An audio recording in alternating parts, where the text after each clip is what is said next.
you would even do it. And But since I you didn't didn't, you co-sign that failed. you own, you gonna block this and you own that and you do this and you go like, so why you I don't did need me? block You it got, and done. well then What was it then say? why you And call, did? and what you calling me for? Yeah, the So what you calling me for? And yeah so I the just think that this is bad for the relationships with us internationally with some of the messaging, even if that's not the intention. Like Pete, like I don't know if he did Toastmasters or some kind of training, It but was Fox Master. the messaging is beyond just us. You are speaking to the world. And to me, it seems very small minded a lot of times as our administration is talking to not just us, but like just know the whole world is picking up on that. And I have just have concerns about that. I don't particularly like how he talks. It's very like it's not that it's smug. It is smug, but even his diplomacy in his delivery is not.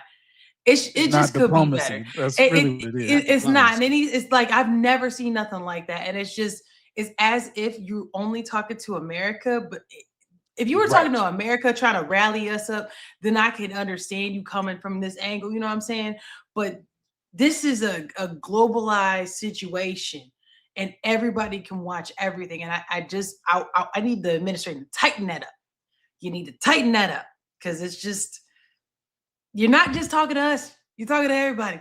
They watching you, and it matters. Well, you're using an official platform, and something is something to be said. And I'm gonna be quiet for Dame to get in, but it's something to be said about real diplomacy, where you get to speak quietly and carry a big stick.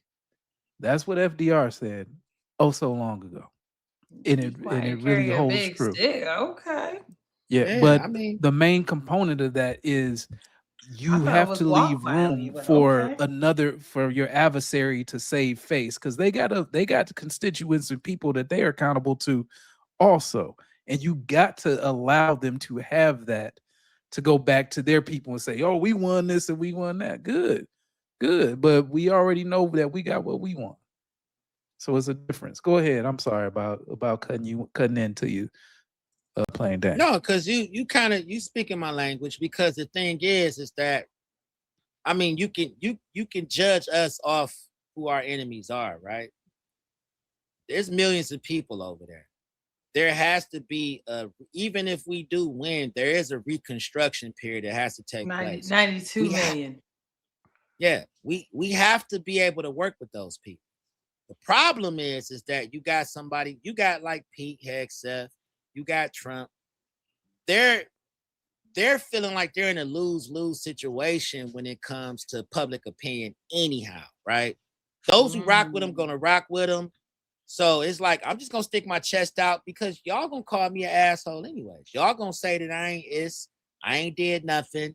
You know, it ain't gonna nothing I'm doing is gonna work. Even if it works, it's not gonna work, you know, and everything is just gonna be pretty much, you know, tanked, you know, on in the pollings that these so-called whatever networks come up with.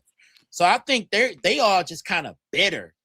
But at the same time, you got to show that the adults are in the room. If you know you the most powerful, you know, or let's put it like this: if you're the parent in the situation, I ain't gonna be pissed at the 4-year-old because he didn't eat all of his food or clean his room or whatever.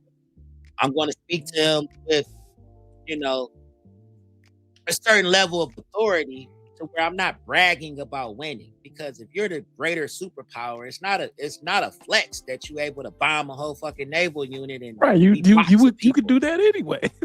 It's not a flex. You know you can do it. My biceps is bigger than yours. We got more money. We know this. We know what we are. And because we know who we are, we don't have to you don't have to sit there and be so condescending about it. And that's part of the problem. We forgetting old time, old school, you know, tact and diplomacy is like thrown out of the window because we play into the crowd instead of just being the adults in the room. That's my take. Playing to a subset of the crowd too. It's At like, that, yeah. it don't even matter at the end of the day because they're gonna hate you anyways. It doesn't matter. You just gotta you still gotta work with those people after the smoke clears. We still gotta be able to go over there, shake some hands, sit at tables, and try to rectify a relationship that's basically being destroyed, at this point. Yeah, to be a world leader in the say, specifically like I'm gonna wipe a country off the face of the earth, whatever place that may be, that's ill-advised. That and the thing is that even if it was allegorical, right? It's still people will take you seriously because you have the power to potentially do that, regardless of whatever the situation is. And so everyone is serious people. Take you seriously at that and look at you in that way. So you putting everybody else on their back heels for no reason, though. Right. There might actually be a reason at some point to do that, but it's not right today. Now. Not right now. And it's not even that country. Right. Yeah. This is not no Japan or China we're dealing with. This is Iran. 92 million people that's been, a lot of people want to come from up under that regime for obvious reasons, but you wiping come on now, we can't throw the baby out with the bathwater, and that's kind of how you talk. Bomb the whole damn country. They're gonna see destruction that they've never witnessed. These are the same people that just saw probably France. They saw destruction for thousands of years, my guy. Yeah. They've been around for a little while. They know war. Of public beheadings and women getting stoned because or whatever. Because they, before that, same thing. She put her thing down and scratched her face, and 2 men saw it. So they throwing bricks at her. Like, this is our type of stuff that these people have had to deal with. You talking on Fox News about what you capable of doing, they like, okay, let me go over here and pray. You know what I mean? Let me go here and just get ready, because I'm ready to go see my 12 virgins is waiting on me, or whatever the case is. You know what I mean? So your threats is not really hitting home like you might even think they are. So it is to the people that are in the club seats. Right. Yeah. But there's only a finite amount of club seats, and people who are in the club seats aren't necessarily people that paid for tickets. Right. They just so happen to be in the club seats. It's a woman in Illinois somewhere with orange hair crying, oh my God, he's gonna. Everybody else that has to face that, they're over there like, is he gonna do it?